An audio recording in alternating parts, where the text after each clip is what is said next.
wala nakawat og 10% kayo.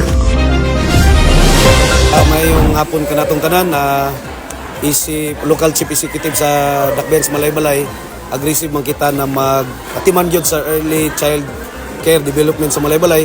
Ug isa na ini ang atong pasalamatan ang punong barangay sa Barangay 9 ang igagaw si punong barangay Dexter Maxilio Pabilyaran Gamo na iya gining giatiman kay ngani itong kagawad pa ko diri sa Barangay 9 gani na konsyal ko sa Dakbens Malaybalay ug na vice mayor.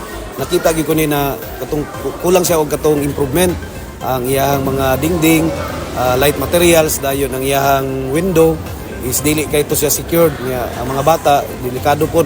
So karon ganina na among nasulod dito temporarily hapit naman ni mahuman pero nakita na ako na pulido gid pagkabuhat. Then dako gini katabang sa mga bata diri sa Purok 5 sa Barangay 9. So daghang salamat keep up the good work up para po din sa mga kabatanunan nato.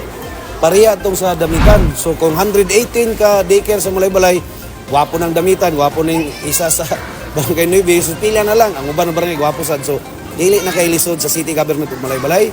Ang atong resources ma-concentrate na dito sa pagpa-improve sa mga maestra o ilang mga materials through sa CSWD, ha?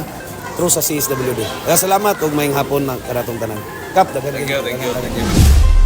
Paglingkod ako din niagi pod ko para kang Mayor Warren og Kagawad, Barangay Kagawad diri 2010 to 2013. Nakitaan gid ako ang need nga i-improve because gamay ni dili ni na nagkidakod tungo na gamay at the same time dili siya conducive for learning sa atong mga kabataan. So ako gyud siyang gitagan-an og budget sa among uban sa akong mga council nga among atimanon ni karon. So mao ni karon ang nahitabo probably siguro ang among isa ka daycare dito sa taas level 3 na probably siguro kini pod hopefully level 3 na pod ang ato ang daycare center sa Purok 5 kay daghan makabenepisyo ingon ni Mayor daghan makabenepisyo. Yes, mga batanon dinhi na mga eskwela at the same time dinhi na magtuon.